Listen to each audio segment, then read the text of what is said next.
Welcome to MILF. I'm Courtney. And I'm Jennifer. And we are two moms into literary freedom. Hi, Jennifer. Hi, Did Courtney. I just call you Jennifer? I didn't hear it. You're good. Hi, Jennifer. Hi, Courtney. How's it going? Better now that we got the stinky dog away.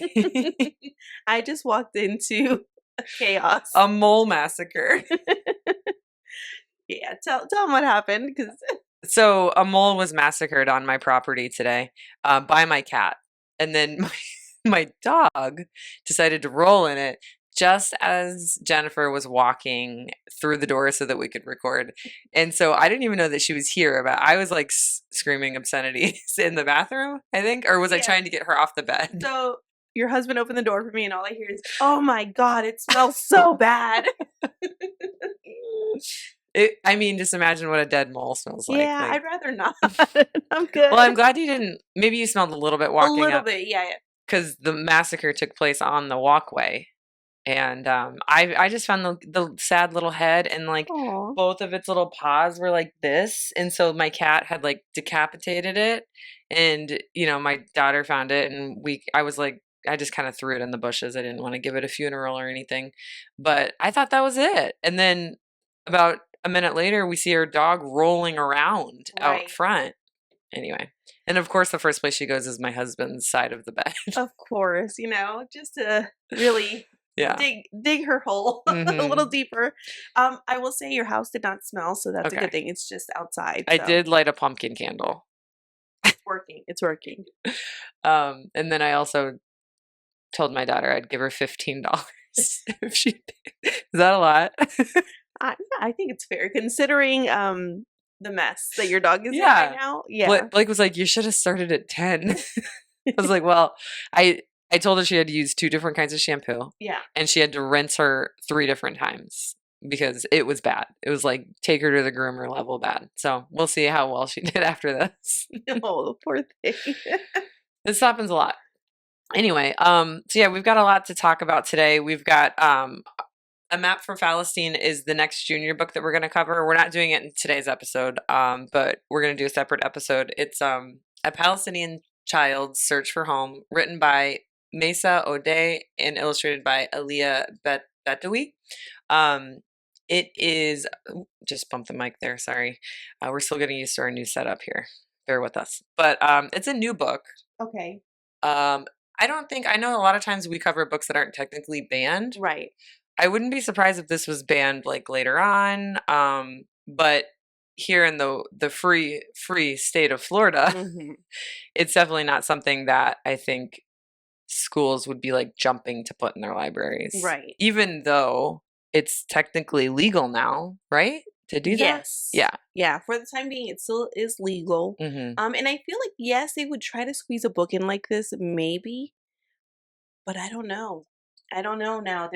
The fear is real, Yeah, and I think we haven't really done our research on this yet. So when we cover the book, we'll have more research about like maybe it's been challenged places. But don't you remember that story it was like a year or 2 ago where I think it was a Palestinian author and she was doing a book tour? Yes. And she got canceled in like a few places. I do remember that. Moms for Liberty was behind that one, right? Probably. I don't know. And they were like advocating for her not to be allowed to be. And this was not at a school, right? Or was it at a school? I think it was at a school. It was like an author. She was supposed to come. I think, it was. Yeah. Like a presentation at school. And they had a big fit about it. Like ridiculous. We in Flagler had an author. I'm not going to say their name because I don't want to be mean, but a very popular book, okay? Children's book. And the kids came home. I was like, oh, how was Meet the Author of blah, blah, blah book? They're like, she was so mean. Oh my God, really? And it wasn't about anything like, and I'm not even going to say that this is political. This is cultural. Right. This is like, about the lives of different people who live around the world. It's not political. It's cultural, right? This book was about dessert food. Okay. So and again, I don't want to say it because I don't want to ruin the book for other people, but also talk shit about an author. But maybe we want to have her on the podcast one day. Right. But the kids thought she was really mean. But that's crazy because she's writing children's books. Right. You would expect her to have I think she was just like over it. I don't know. Maybe. So my point is, don't do these tours. Right. Just sell your books. Don't cancel the authors that actually want to do this for the right reasons, right? As opposed to the authors that are doing it for probably other reasons if they were that mean. Right. So, anyway, I digress. So yeah, we're going to cover this in the next junior episode. This is something that I think we should do more often, is at the top of the episode, tell people what we're doing, then do what we usually do, which is talk about all the crazy world events. Rant for a little bit. Yeah. We love our rants. But we're covering Blackbirds in the Sky by Brandy Colbert. I'm going to go with Colbert. An award-winning author of the book The Voting Booth. And this particular book was a CPL summer reading pick for 2022. And the reason we're covering this is because our Secretary of Education, Linda McMahon, also known for her wrestling husband in Empire.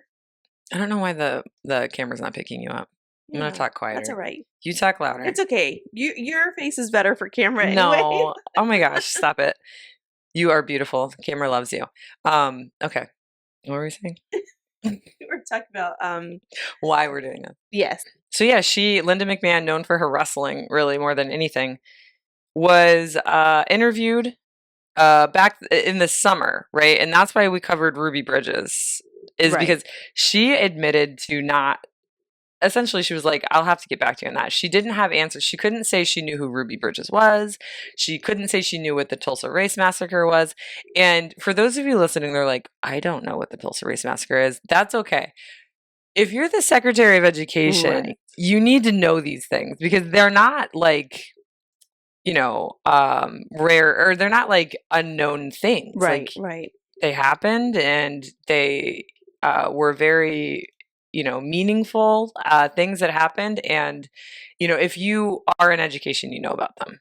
Right. You would expect someone to know who's running the whole education of the entire United States. 300 million people. Yeah. You'd think. But she in the video, she's like, I'm going to have to get back to you on that. Because the legislator who was interviewing her was asking, like, is this considered woke? Is this the woke? Is the Tulsa, not this book in particular, but is the Tulsa Race Massacre something that the president would say doesn't, quote, align with his ideologies in terms of like being too woke for the classroom? And she didn't have an answer for that. So we thought we would cover the Tulsa Race Massacre using this particular book, even though there are several books on the subject. Right. And also, it's also relevant now, too, because we have the president wanting to whitewash history even more by, just discounting the Black experience and what was done to them, trying to say, like, their lives weren't that bad. Let's focus on the good and that sort of stuff, and removing things from museums and just all sorts of forgot. crazy. I'm so glad you brought that up, because I forgot about that. Yeah. So wasn't it the Smithsonian that was like, he asked the Smithsonian he told the Smithsonian, like, you have to remove. Going off a headline, right? White House orders review of Smithsonian museums and exhibits to ensure alignment with Trump directive. Now, what the directive is aims to ensure alignment with the president's directive to celebrate American exceptionalism, remove divisive or partisan narratives, and restore confidence in our shared cultural institutions. Basically, whitewash it. Right. So they say, and now that you have read that, I remember what I read about it, which is like, to them, divisive is anything that paints white people in a bad light. Right. So these exhibits, they paint white Americans at that time period in a bad light. Accurately. It's accurate. Yeah. And as a white American, I don't feel guilty because I didn't do it. I wasn't a part of it. Right. I would feel guilty for not bringing my children to that exhibit. Right. I would feel guilty for saying, oh, it wasn't that big of a deal. Or we don't need to learn about this. We need to just ignore that happened. Yeah, that's when you should. I mean, I wouldn't feel guilty, but I should feel guilty. You should, right? That's when you should. I would have no shame. We know that these people don't have shame, so they don't feel guilt or they don't care, but they should. Exactly. So yeah, that's another reason why this is so important. And everything is connected in terms of books and why they're so important, and the fact that we are censoring these books with PragerU. Oh my God, that's another issue. Yeah, and all that is just telling about what, they really want to achieve, and it relates to what's happening in Palestine and everything in the world. So, but yeah, let's talk a little bit about what is happening around the world, starting with Greta Thunberg, her flotilla being attacked by a drone. Did you hear about that? Okay, so I knew that she was out on a flotilla, and then I just saw recently that one was attacked by a missile, right? But like I didn't know if it was hers. The thing I just read before the dog rolled in the mole carcass was because I was like, I need to make sure that I have my accurate facts, but it was an hour ago. So at this point of the recording, it was like 3 hours ago. The information was they're not sure if she was on the flotilla, but everyone on the flotilla is safe. Okay, that's good. And for some reason, you know what I think?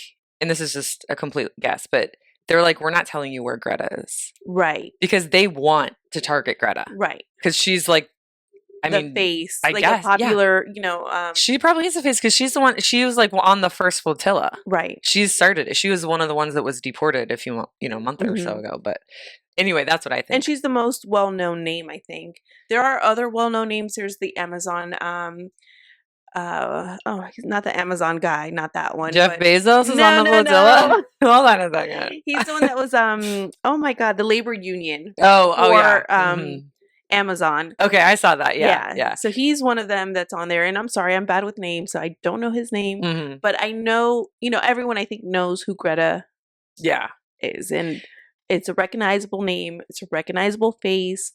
She has a Nobel Peace Prize. And I know that's, something that bothers him. Because he really wants his Nobel Peace Prize. One. See, this is how our rant jumps around. So we're going to jump immediately from this very important topic, which I want to keep talking about. But you brought up Nobel Peace Prize. And so he really wants his Nobel Peace Prize. So as a result, he is like bashing Ron DeSantis.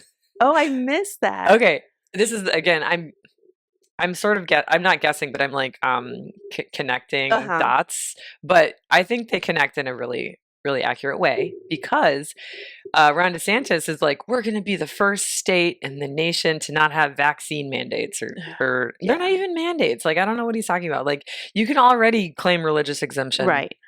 Doesn't make sense. So anyway, so Trump wants a Nobel Peace Prize for Operation Warp Speed.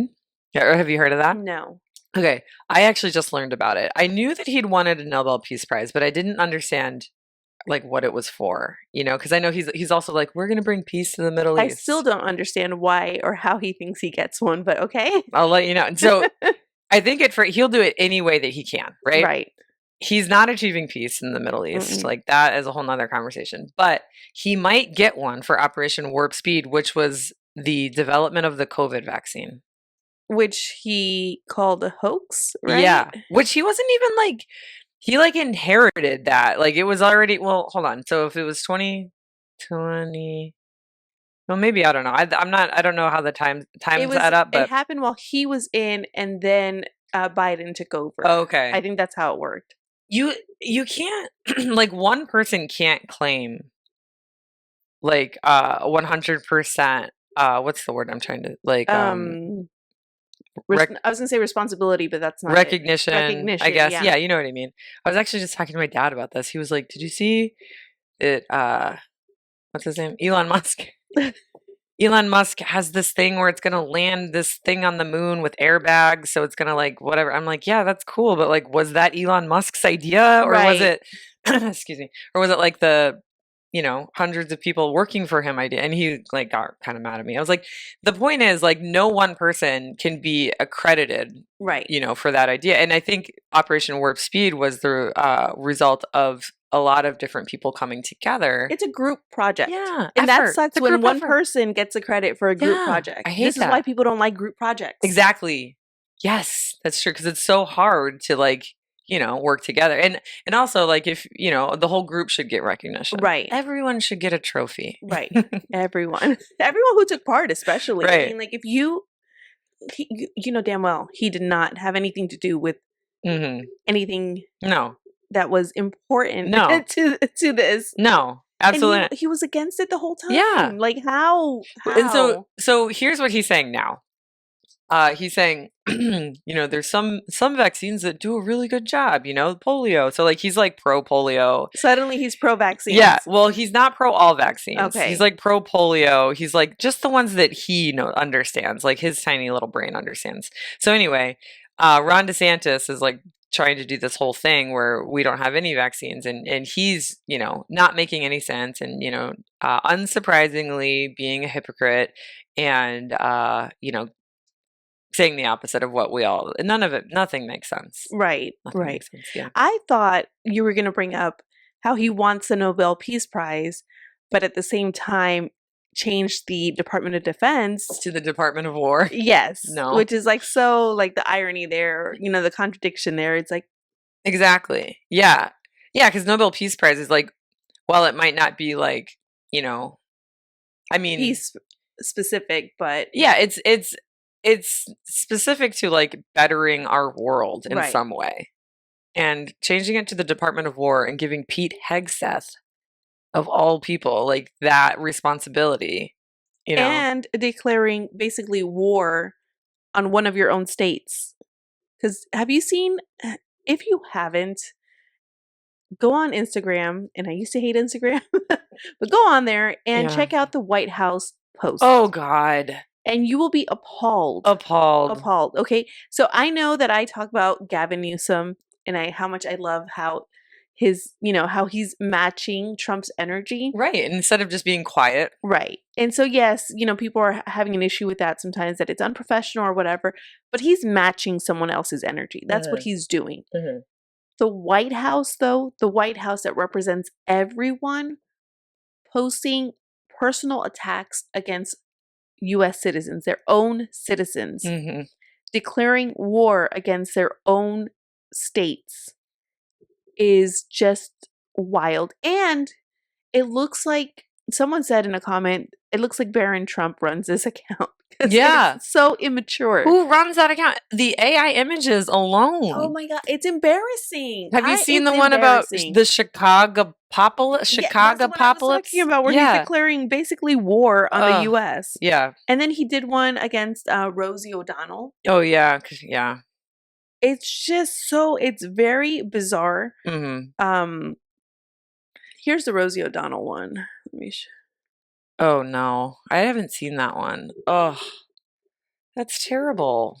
It's embarrassing. And then here's the Trump one where he's, that's Billy Badass or something. And sir, you wish. That it says like Chicago apocalypse, or it's not even like a catchy thing, but it's like because he's going to bring the National Guard into Chicago. Yeah. It says, I love the smell of deportations in the morning. Ugh. Chicago about to find out why it's called the Department of War. Ugh. Weird. That's weird behavior. Yeah, it's alarming and it's concerning and it's not normal. And that was one thing that, like, I know we repeat ourselves a lot on this podcast, but like, I am kind of surprised by, like, I guess I'm just like, I just want to know what's going on, right? And I'm not saying like I'm particularly smart. I'm not like smarter than the average person. I consider myself to be an average person, right? But a lot of people, they get like caught up in their lives and like they don't know things like who Rosa Parks is, right? And we love reading books, and we are both similar in that we want to like learn more, and so we love. And as a teacher myself, I love sharing this with people, which is part of the reason why I really enjoyed doing this podcast. But none of this is normal. And I think as humans, it's human nature, right, for us to be like, oh, this is just normal now. And that, I think, is the number one reason that I continue to do this podcast, is because we have to be one of the voices that reminds everyone that this is not normal. And you have to tell your friends and your family that this is not normal. Right. This is normal behavior for him. Right. But it's not normal behavior for everyone. And I don't understand how we keep tolerating it. I do see a shift, and I've been saying that for the past couple of weeks, in his supporters, where you are seeing more people, saying like, hey, you're going too far. Mm-hmm. The thing is, it's a little too late. Mm-hmm. On that note, it is, yeah. Talking about supporters of his, have you seen what's going on with the farmers? Uh-uh. So think it's in Iowa. Don't quote me on the There's state. just, that's the other thing. There's so much going on. So It's hard much. to, like, we only touch, like, it's like an iceberg. We only touch like 10%. But Yep. go on. Iowa, farmers. So there's something like, hold on, let me look it up because I don't want to completely say the wrong information. Does it have to do with like ice and? No, it has to do with them going bankrupt. Oh. Yeah. Bankrupt and losing their farms, and it's something, I mean, Arkansas. That's where it is. Okay. Yeah, Arkansas, where they, voted for him. The same people that voted for him. And so I like that people are saying, like, your racism is going to cost you your farm. But because what you happened? knew that between the tariffs, and so now they're asking for a bailout, which is, again, ironic because we don't like giving poor people bailouts. There's no food for money, There's no money for food for kids. There's no money to give, people health care. Right. But there's money to put gold accent in the Oval Office, Right. like however much gold that was, which is ridiculous. And make a whole dining room. Yeah. And to pave over the Rose Garden. Yeah. There's money to do all, and to bring in, the National Guard troops to Los Angeles and pretty soon Chicago. DC. Yeah, DC. And, okay, so did you see the videos of the guardsmen in DC planting flowers? Yes, yeah. doing yard work. Yeah, they were like beautifying. So then he pivoted because there wasn't enough crime there was no crime. So he pivoted like, oh, we're gonna do Operation Beautification DC. I'm like, what? So we're paying guardsmen to plant flowers. Right. We pull them from their homes and their jobs because they're usually right. That's how it works, right? I don't know. Called into service, but usually they have like a normal life at home, maybe. Wherever they live. Well, what's that called? It's but the National Guard, hold on. Remember how we said we're just like average intelligence? I hope we come off as having average. When they get deployed. Yeah. Yeah. So when they get deployed, they're not always on duty because the National Guard isn't always, right? Well, I think there might be another name for it, and I'm like reserves. Reserves. That's it. We got it. Yeah. We got it. But either way, taxpayer money is being spent in places where crime is actually way down. And remember, we talked about how in cities like crime-ridden cities like Baltimore, right, the mayor, put money into social services and unsurprisingly saw a huge drop in crime. Right. And we saw that not just in Baltimore, but in like, I think, was it New Orleans or it was like another city? New Orleans is like number 1 in crime, I think, or number 2. And they sent, because they're very red. Yeah, they want the National Guard to come. They sent their National Guard to DC. Oh. Yeah. Well, I think the governor is like, yeah, I send the National Guard, but I think the mayor is like, we don't. Yes, it's like the whole state, and then there's like the New Orleans is. I'm sorry, I'm not in red. Louisiana. Yeah, Louisiana. Yeah. I see what you mean. But that's kind of what's going on in Chicago. So Chicago's mayor, did you see like all the protests and like the blockades? Yes. It was like, it was salt trucks. Salt trucks, yeah. Because salt melts ice. Yeah. And as a science teacher, I was like, oh, I love it. I love the scientific the little, fun.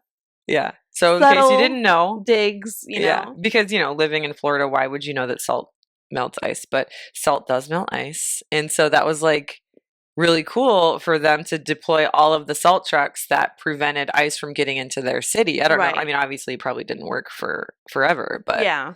But let's talk about the lawsuits, right? Because we're 9 months into this administration, and I said this at the beginning, like only 9 months. I know. I'm sorry. But lawsuits take some time, but organizations like the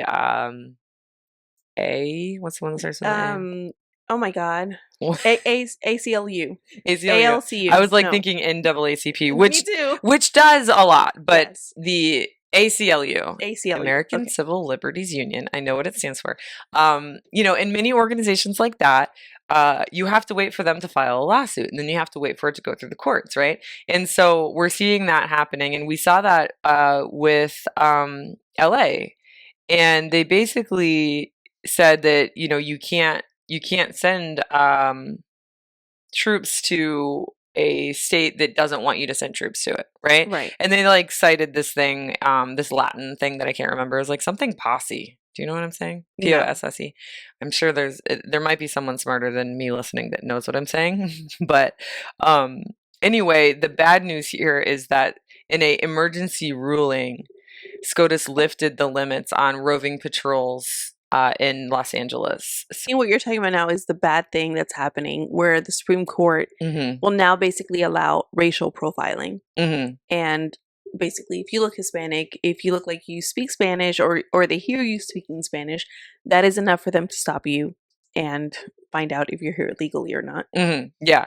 So see, there's just so much going on. It's hard to keep track. So much. And Sotomayor responded with obviously the three Democratic Supreme Court justices dissented, right? Right. But freaking Brett Kavanaugh, like his response, because sometimes I don't know how it works, but sometimes they're just like, they give their vote and then they don't say anything about it.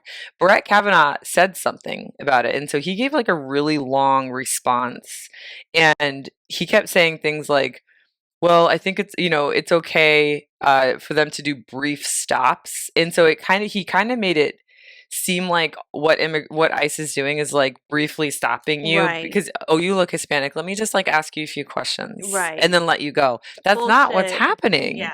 And he has access to the evidence that tells him that this is not what's happening, which basically proves that he is, I don't know why the camera is doing that, but whatever.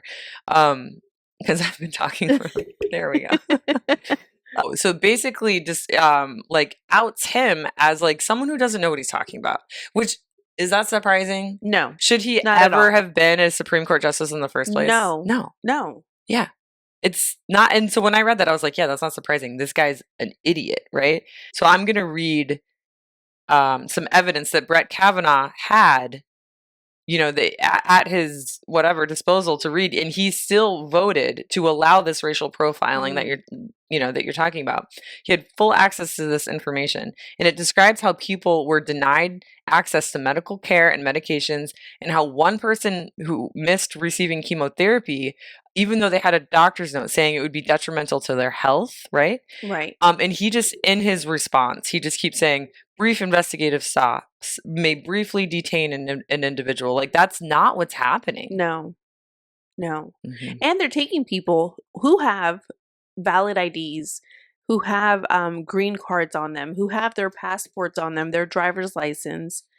And they're like, yeah, this is fake. They're just full of shit. They're just making up whatever they want and doing whatever the hell they want. And they just said, yeah, that's cool. We're cool with that. Not only that, guns, like threatening them with, like approaching them with guns drawn, not just like in their holster, but like drawn without being told what's going on or the nature of which is a violation of the Constitution. So ultimately they're like, yeah, this violates your, Constitution.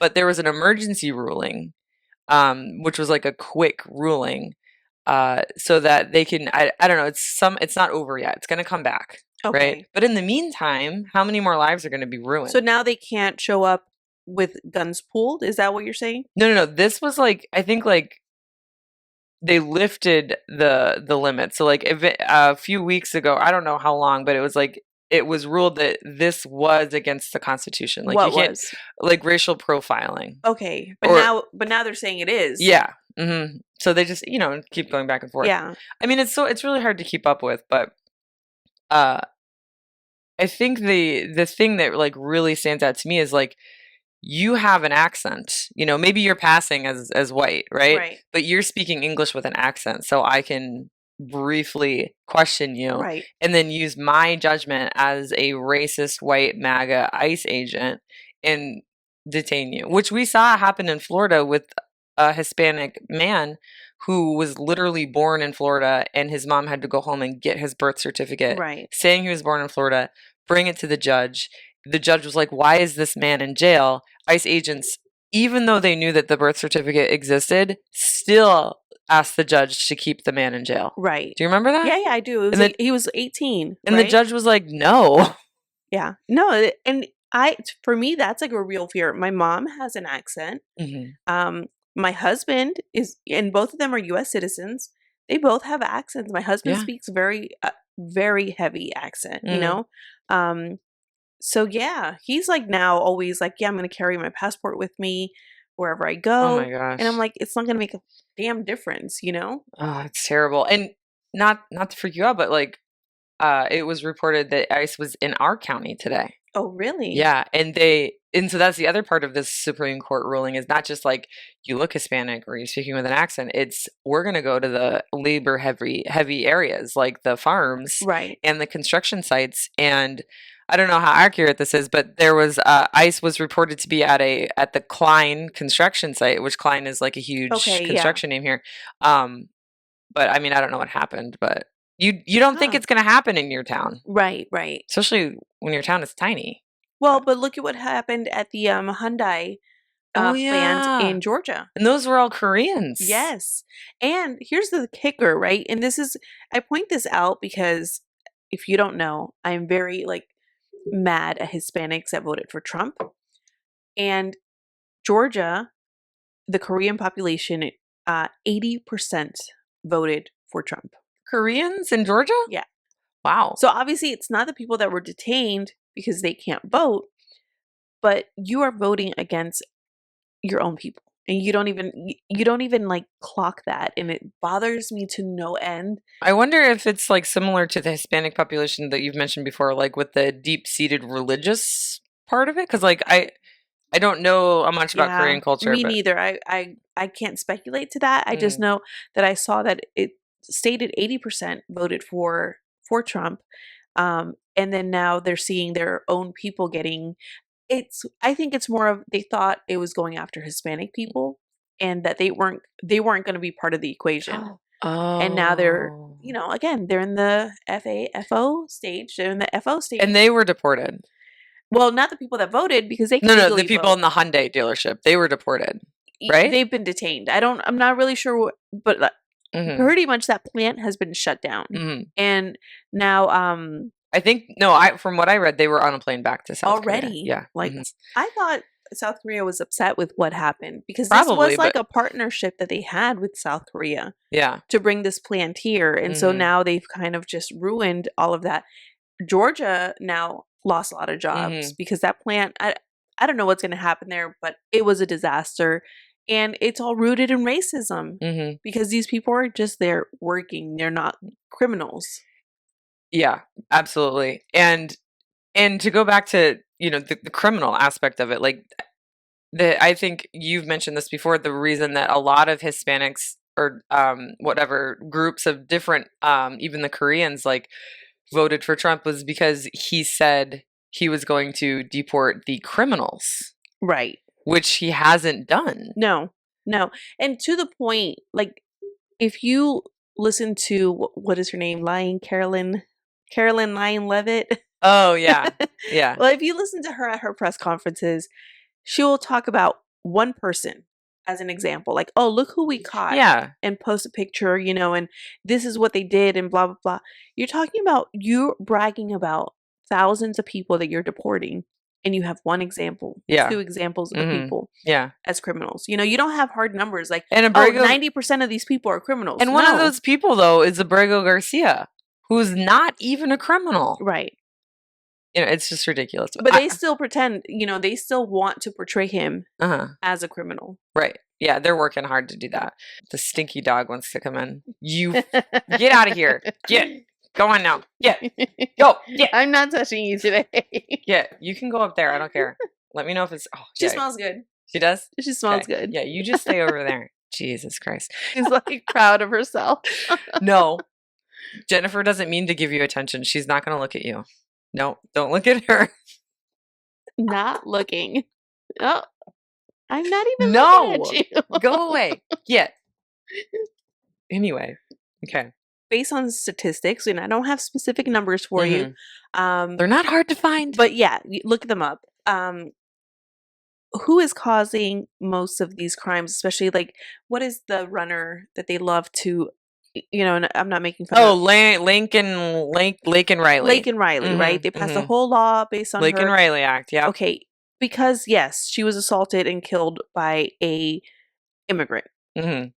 But how many other women have been killed by white men. Exactly. Or by, U.S. citizens. Far more. You're right. They just take one example and they like blow it up. They're like, oh yeah, this immigrant killed this beautiful blonde white girl. I don't know if she was blonde. This beautiful white girl. Okay.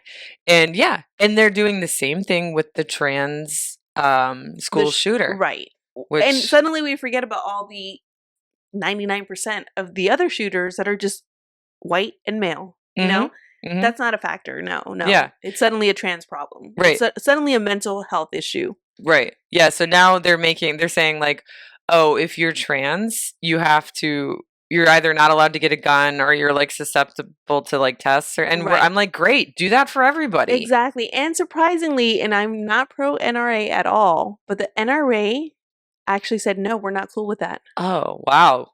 Because it's a slippery slope for them, right? Yeah. Like, yeah. I mean, that doesn't make them good. No. Yeah. That's like, it's shocking, but. Yeah. Mm-hmm.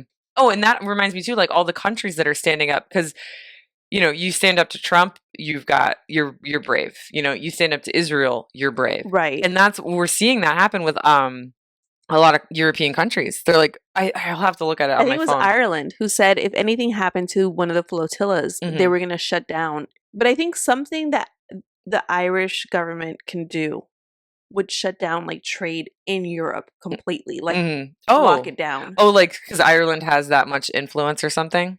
I'm not sure if they have like a route that they go through or something, but they said if anything happened to the flotilla, hold on, let's look it up because, okay, so what it is Irish officials have voiced support for recent aid flotillas. Emphasizing the need for humanitarian aid to reach Gaza, but it's activists who have been claiming that they will shut things down if something happens to the flotilla. Okay. But the government is very vocal that they support aid getting to Gaza. So Ireland is one of those countries that has been vocal, but also like a lot of Arab countries have been vocal too recently about, have you heard of the Abraham Accords? No. So basically Netanyahu, the next thing that he wants to do is annex Palestine and just like keep taking more and more. Right. And so the Arab states are like, no, you can't do this. Like, so they're at least standing up, and trying to prevent him from doing that. Right. And then there's like other officials throughout Europe that have said, Netanyahu needs to answer for the crimes that he's committed. He needs to be in jail. There have been several countries that have just said, we're no longer trading with Israel. Like it's sort of like snowballing a little bit more that like now I guess they've reached their line. Like, remember we were talking about like, where's your line? Right. Yeah. It's baffling. And we keep seeing them do crimes against, what are they called? War crimes. And they keep getting away with it. Like, when do people step in?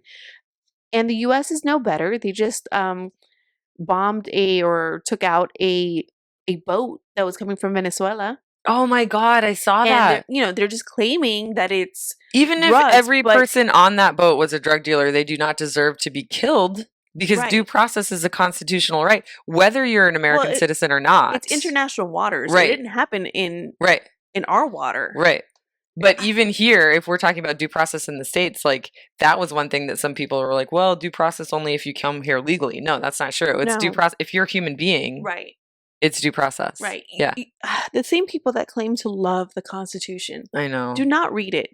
Because how do you think that's okay? Where, if you love this document so much, how do you not know it front to back? Right. Same thing with Christians. Right? In the Bible. That's your religion, and your Bible is everything to you. But yet you do everything that is so anti-Jesus that it's baffling. Yeah. It doesn't make any sense. None. Well, I guess we've rambled on enough. And there's so much more that we could talk about, but like we said, it's impossible. No, it's too much. Too much shit is happening, and we can't keep up. But I mean, if there's something that our listeners, whoever you are out there, want us to talk about, like send us a DM or comment on one of our posts, like, hey, next time I would like to hear you discuss blah blah blah. Because there's just so many things. Like I saved things to our Instagram account all the time, and I Right. never get around to it. I think we did a good job covering a lot of it. A lot of what's Yeah. been happening, but yeah, I'm sure we missed quite a bit. Yeah. Okay, so moving on to this book here, we're gonna kind of quickly go through just a few things. Basically, it starts with the story of, I like how she did this because she talks about a boy who is not responsible for this, right? But he ultimately was blamed. He was the scapegoat. Am I using that word the right way, do you think? Scapegoat. Yeah. Because like they needed someone to blame. The white people that were angry, right? So the white people were really angry. Why were the white people angry? Well, slavery was abolished, and black people had started getting, they went to World War One, right? They were able to fight for our country. They came back, and they started making lives for themselves, and white people they would get jealous at like a black person's success, right? And so for after slavery was abolished, there were the Jim Crow laws. There were before the Jim Crow laws was the Black Codes, right?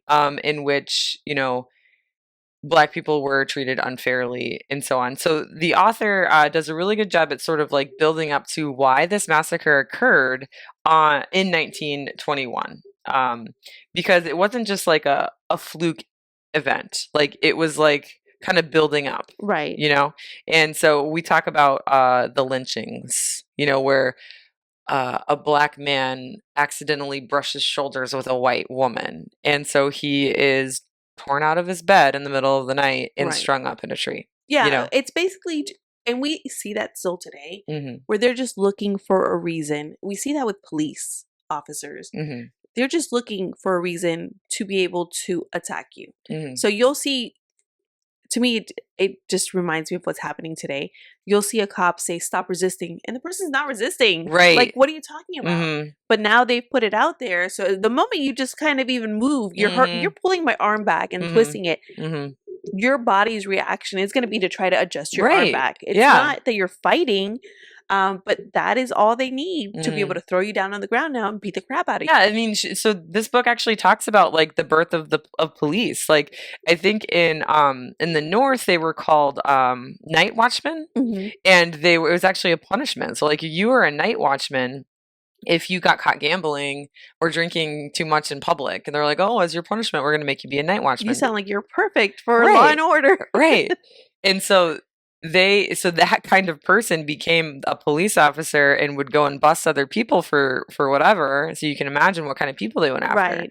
And then in the South, it was something to do with slaves. It was like it was like the slave catchers. Like they would go and catch like runaway slaves or something, and they ended up becoming the police officers. So basically, the KKK became police. And throughout history, the police and the KKK had this relationship where they just sort of like looked the other way. Yes, and we still see a lot of that today in 2025, where justices are just ignored. So the Tulsa Race Massacre occurred on Memorial Day of 1921. It was a day that began just like any other day in Tulsa, Oklahoma, with many shops and stores closed for businesses as the townspeople prepared for the big parade that would proceed down Main Street that morning. But one business that remained open on the busy street was a shoe shine parlor that employed a 19-year-old black man named Dick Rowland.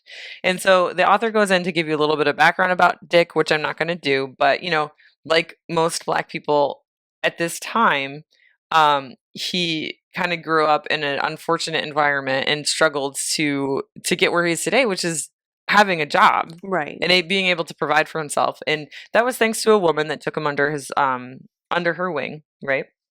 And while he wasn't working in Greenwood, the Greenwood district, which is what this whole book is about, he was a part of the Greenwood district. Okay. And so the Greenwood district is basically where the black people had created their businesses.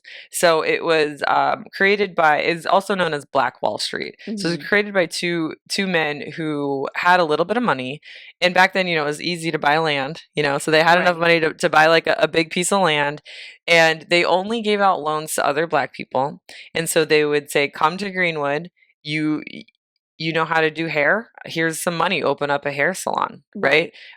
You're a preacher. Here's some money. Build a church, And so they wanted to keep the Black dollar in the Greenwood, right? Okay. And as a result, it became a bustling, a very successful district that had like 12 churches. It had a couple supermarkets, it had a hospital with Black medical staff.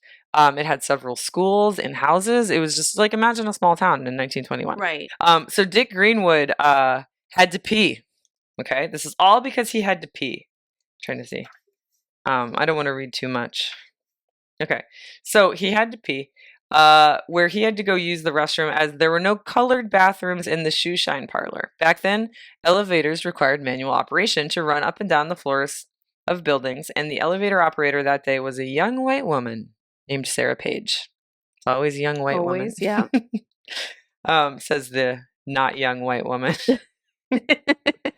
While little is known about Rowland's life, even less seems to be known about Page, which is so interesting. This author, she researched the hell out of this book, and we don't know anything about Sarah Page. Right. She existed, though. And so, so she had supposedly already been married and divorced by the time she was 17 in 1921, and had moved to Tulsa from Kansas City, Missouri to start over, renting a room in a boarding house on North Boston Avenue. It is rumored that Rowland and Page had known each other prior to Memorial Day, which would make sense as Rowland had to use that building and the elevator to pee anytime because he wasn't allowed to pee anywhere else, right? So you imagine he used it daily. Yeah, you pee multiple times a day. Right. So he would likely run into Page sometimes. But it was also said by some, including Rowland's aunt, that they had perhaps been romantically involved. Which would have been very taboo back then. But also not Rowland was probably a handsome guy. Right. And white people, there were interracial relationships. It was taboo, but not surprising, really. But it's funny, it uses the word taboo. And one of the biggest taboos in early 20th century America was a relationship between a Black man and a white woman. Not necessarily a Black woman and a white man, though. Especially if it's a white woman. Yeah, the white woman is what really creates problems. Because again, that just shows white men like, oh, how did this Black man take a woman from me? Absolutely. And that's in the book, the author, Brandy, does a really good job at backing that up with evidence. So she's like, this is how white people felt, and here's evidence to go along with it. It's like for example, when a lot of Black people moved to the North from the South, right? I mean, that makes sense. Like, get out of the South. Like, go find a job, even though the North isn't perfect, right? But it's better than being down South. Yeah. So Black people would go up and they would get jobs. And so the white people up North, they went on strike because their working conditions were terrible. So I don't blame them for going on strike because there were no unions, or the unions were not good or whatever. And so the Black people were like, well, I'll apply for this job. And so they took the jobs while the white people were on strike. Right. And so that fueled the fire, in the northern states too. All right, so Rowland used the elevator that day, which Page was operating. The police later determined that Rowland tripped while entering the elevator, reached out, caught Page's arm for balance, causing her to scream out in surprise. A sales clerk from a clothing store on the first floor heard the scream, saw Rowland hurrying from the building, because that's a knee-jerk reaction, like, I'm going to get the fuck out of here, and called the police, assuming Page had been a victim of attempted rape. Right. And you have to think of it in that time. Because if you think about it now, like, why would he run? Well, in those days, he's a Black man alone with a white woman, and she's yelling and screaming. His immediate thought is, I'm going to get blamed for whatever is happening, whatever they think is going to happen or happened. Yep. I got to go. Yep. And so just to give you a little bit more information about the book, like, this whole story of the Tulsa Race Massacre can be summed up in like 3 paragraphs, but the book talks about like the history of Oklahoma. It goes into great detail about the indigenous history of Oklahoma, which is super important.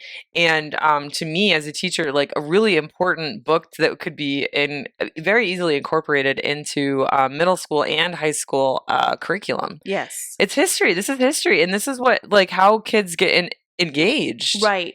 And I listened to the audiobook of this, and I thought it was going to, because I do more like lovey-dovey stuff and fantasy. And yeah, sometimes you want to escape. I'm going to struggle. Yeah. No, the audiobook for this is so good. Yeah. The author, the narrator is excellent. Mm-hmm. You're not falling asleep listening to it. So I could see this being something that a kid can read in school and really engage with it. Yeah, especially, but the reason that you won't see this in Florida, or you'll see a lot of backlash in states like Florida, is because, it talks about roundup camps. The Cherokee people were removed from their lands in Georgia, imprisoned in roundup camps, and forced to walk over 1,000 miles to their new home in Oklahoma. More than 4,000 Cherokee people died along the way, with about half the deaths occurring in the camps due to unsanitary conditions, which can be compared to alligator Auschwitz or Alcatraz or whatever, but also to what's going on in Palestine right now with Palestinians dying due to hunger or hunger-related causes, right? Which a lot of people are like, oh, well, it's not genocide because he's not rounding them up and gassing them, Netanyahu, right?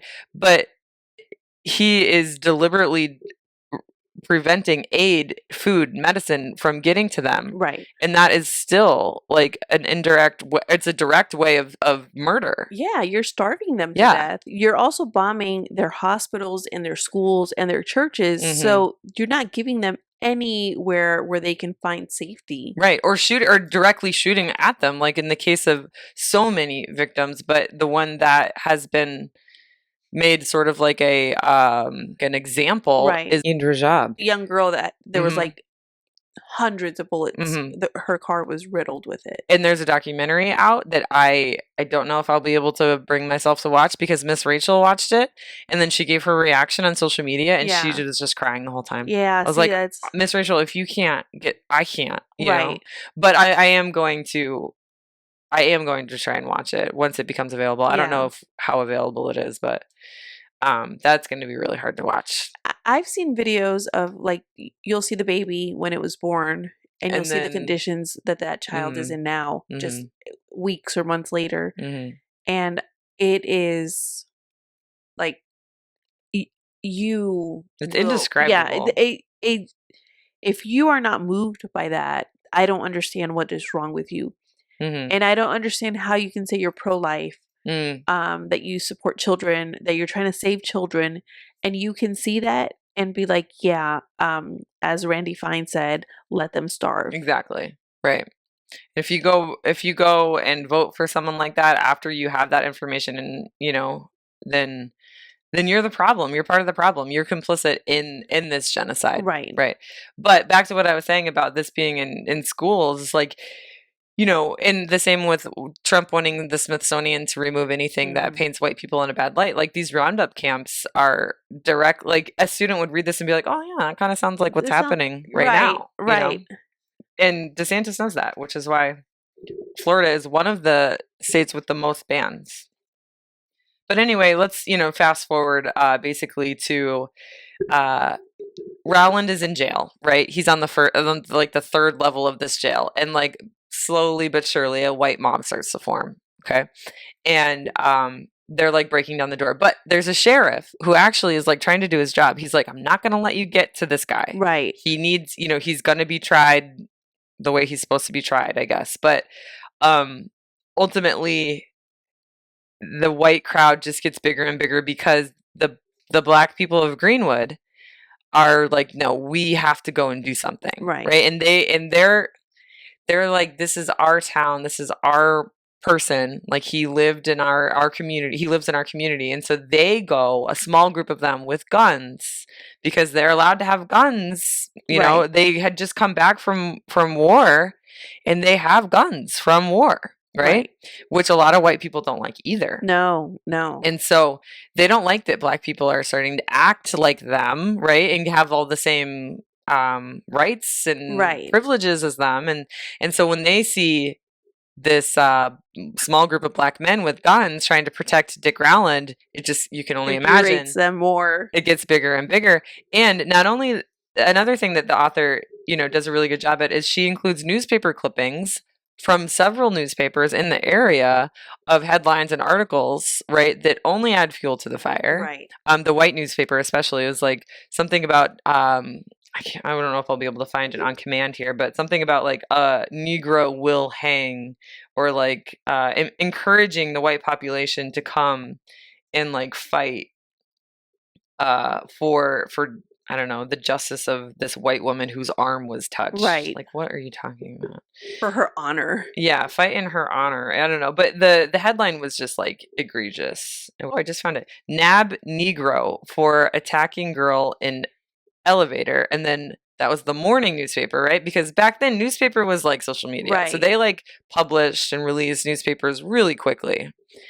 And the next one was to lynch Negro tonight.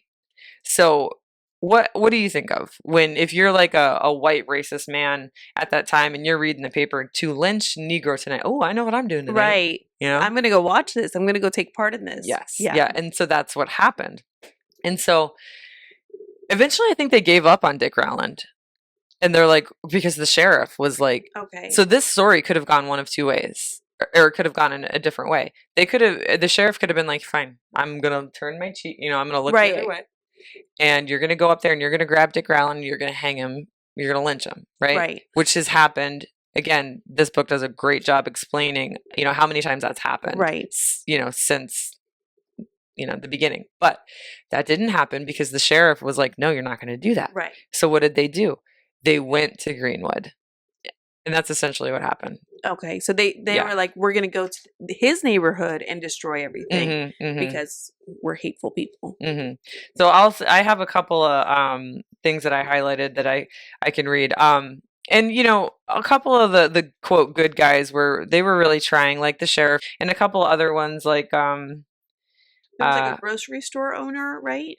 Yeah, there were lots, she also does a really good job at like giving white accounts of white people helping, but they did call the National Guard, which took their sweet time in showing up. Like they sent a telegram via Western Union. Race riot developed, several killed, unable to handle situation. Request National Guard forces to be sent by special train. Situation serious. Like that was like the whole thing. It's dire out here. Send help. Yeah, and it just took too long for them to get there. But yeah, even after they got there, it still wasn't that helpful. Some Black Tulsans had fled the town hours before, terrified of the violence that had already overtaken the city. Irene Schofield told the Black Dispatch newspaper, early in the evening, when there was first talk of trouble, I and about 40 others started out of the town and walked to a little town about 15 miles away. Unfortunately, Billy Hudson, who had gathered his grandchildren and was setting out in their horse-drawn wagon for Newata, a town about 40 miles northeast of Tulsa, never made it. He, like many others, was killed by white people before their journey could begin. Wow. Mm-hmm. Imagine just grabbing a random person and killing them because they're black. And he's not even the one who grabbed Sarah Page's arm. He was the grandpa trying to protect his grandchildren. And I'm assuming his grandchildren passed away too. Mm-hmm. So, they didn't care. Mm-hmm. Let's see. There were no paved roads in North Tulsa then. That is why the women and children were running down the railroad tracks so they could keep out of the mud. The women were still in their nightgowns and they were holding their children's hands and just dragging them along, and the children were crying.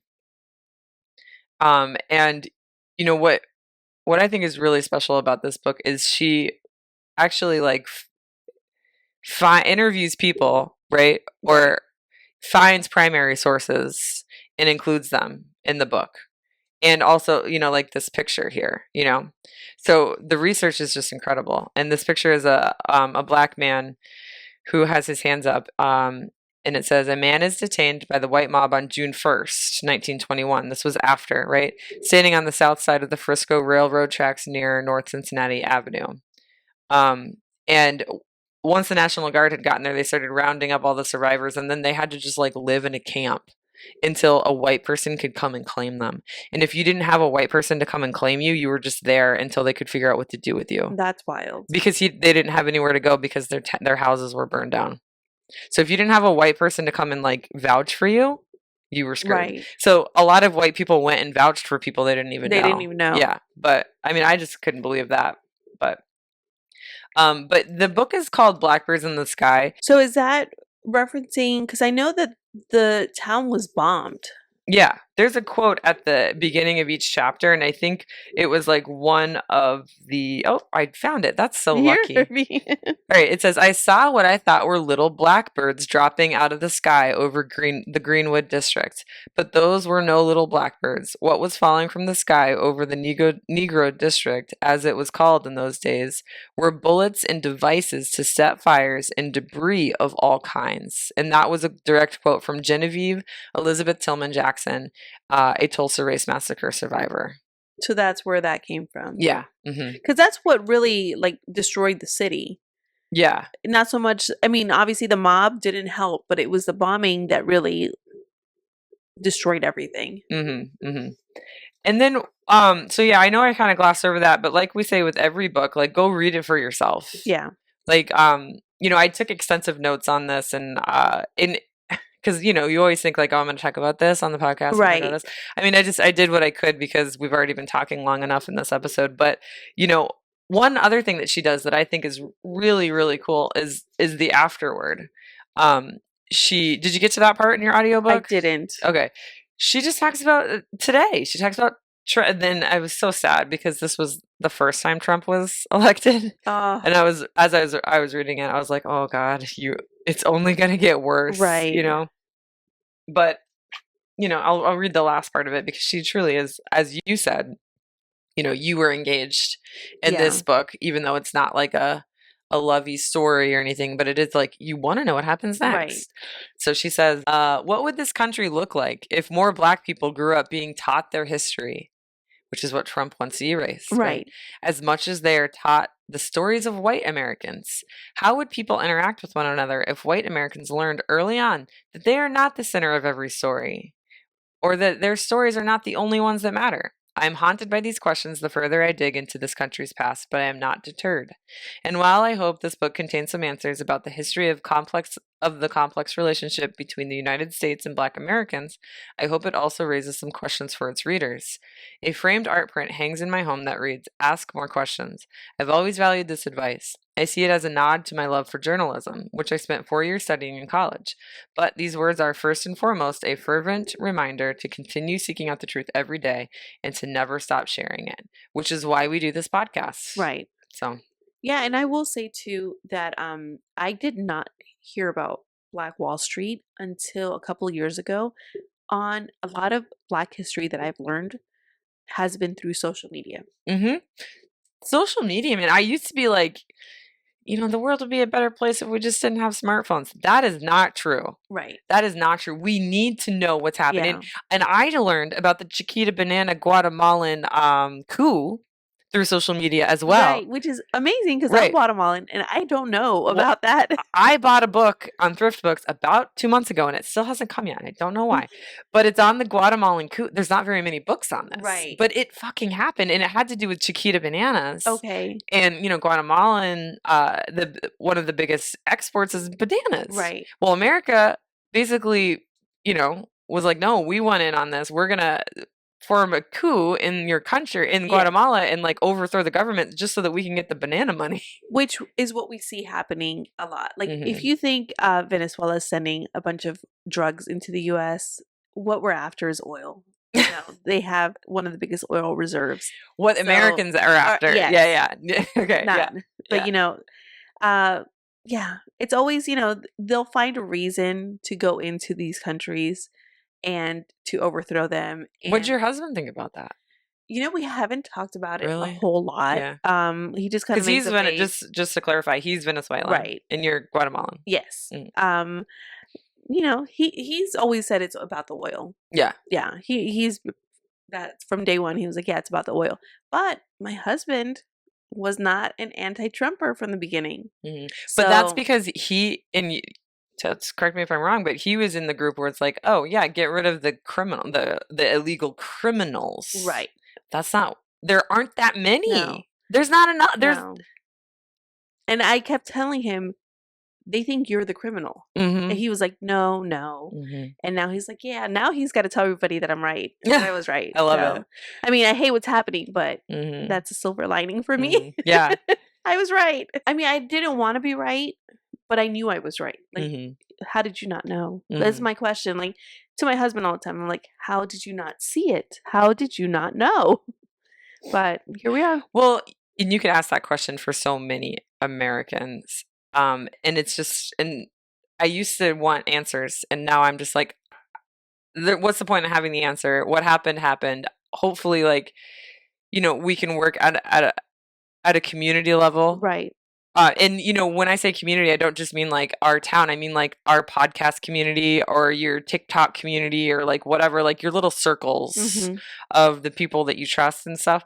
And if we can just like expand that reach a little bit more and more, you know, using social media and sharing pictures and videos and stories of like, hey, this is the reality, then hopefully, you know, we can make baby steps towards progress. But right now in the thick of it, it's hard to see if we are making any. Right. And a lot of people do tune things out. Like I'll talk about little things on like my personal page and stuff.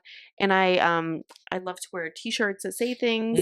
And so I got a shirt that just said, it's still the Gulf of Mexico, pendejo. And I posted like me wearing it, and someone asked like, what is that about? And I was like, how did you not know what it's about?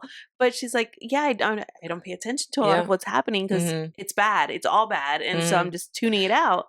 And then I explained it to her, and she was like, and if you don't know, you know, Gulf Trump of Mexico has changed the Gulf of Mexico to Gulf of America, only in the United States. Yeah, the world is not. The world is not. Yeah, the world is not recognizing that.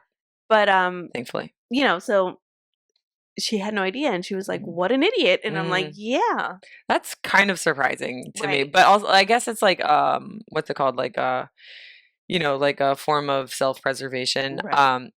But I would guarantee she has to know that Travis Kelce and Taylor Swift got engaged, probably, right? Yeah, probably. And that's just the choice that she's made. And some days I'm like, I tell myself that's what I'm gonna do. Right. I'm gonna just cut this part out and just keep this part in and just live my life in blissful ignorance. But I never do. But I understand. Yeah, and you know what? And people work now that I'm working and I'm trying to do like a lot of things. Sometimes I just doom scroll, you know, and I like sometimes just like the videos of just cats playing around and like doing silly things, or you know, just fun videos, because I need to, because just your normal life is stressful, and add all the crap that's happening with our government, right? It's like extra stressful. Yeah. But you know, I take a day sometimes to detox, but I still try to be as informed as possible. Yeah. And you're, I think, in like the minority on that, unfortunately. But I mean, hopefully, but with social media, sometimes it's kind of hard to ignore, which is why I'm kind of like a pro for social media. But there's also fake news, and I like the video I saw that I didn't think it was real, but like it was whatever. Right. It's kind of, proof that you can definitely be fed wrong information. And that, honestly, that's like part of the reason why we're here in the first place. Right. And you know what scares me? It's off topic, but with the Epstein files, right? Oh, we didn't even talk about Epstein. Didn't talk about them. But now it's a Democratic hoax. Democratic Epstein hoax. Well, no, now he was an FBI informant. Right. But how could he be an FBI informant to something that's a hoax? Oh, I don't know.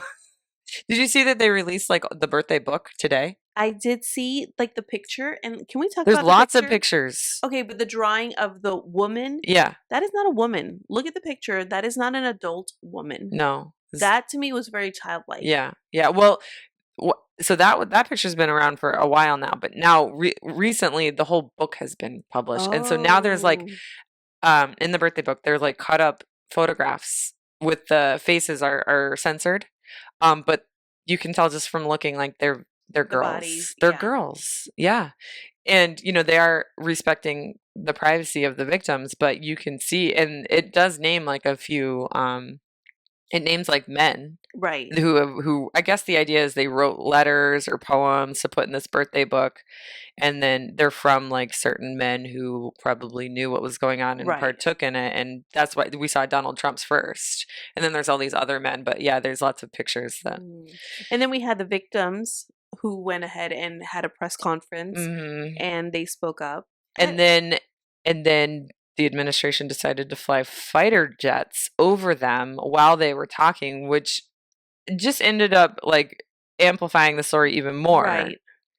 So. Yeah. And so a lot of what we have happening, I think, is part distraction from the Epstein files. Oh, yeah. And then how is it a hoax? And the whole time he ran on releasing the files. Yeah. Like that's what he ran on. There's just so much. Oh my God. It's I think we need a whole Epstein episode. But this is why people are like, fuck that. I'm just going to focus on Travis Kelce and Taylor Swift's engagement. Cause this is so overwhelming, you know? Yeah.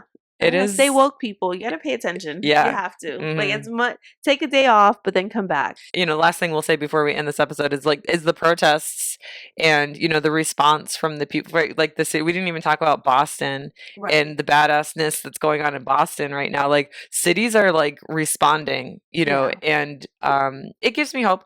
We'll end it with a good news story. Where'd my phone go?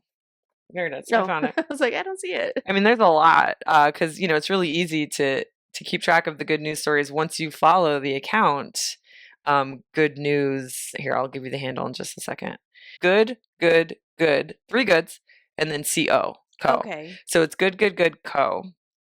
And let's see. Just the first one that I pulled up is school meals are now free for every student in New York, which we've seen happen in a few states. Right. And actually in our county.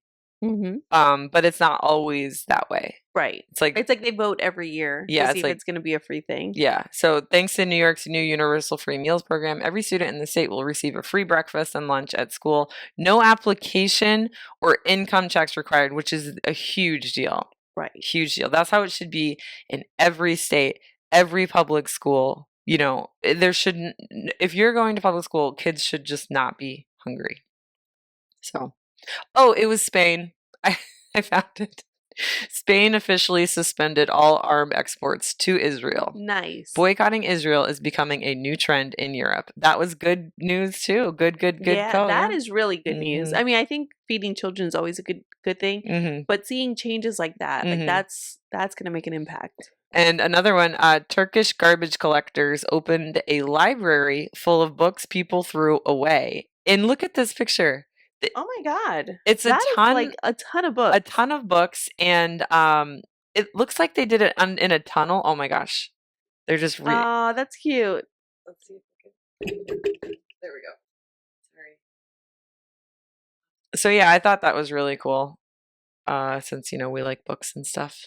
Which brings us to our next statement. Don't ban books. Ban bigots.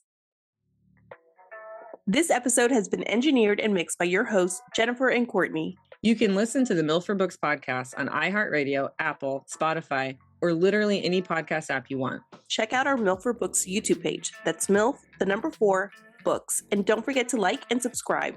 Follow the show on Instagram, Threads, Facebook, and Blue Sky at MILF for Books. Again, that's MILF, 4, Books. But follow us on TikTok at Moms into Literary Freedom.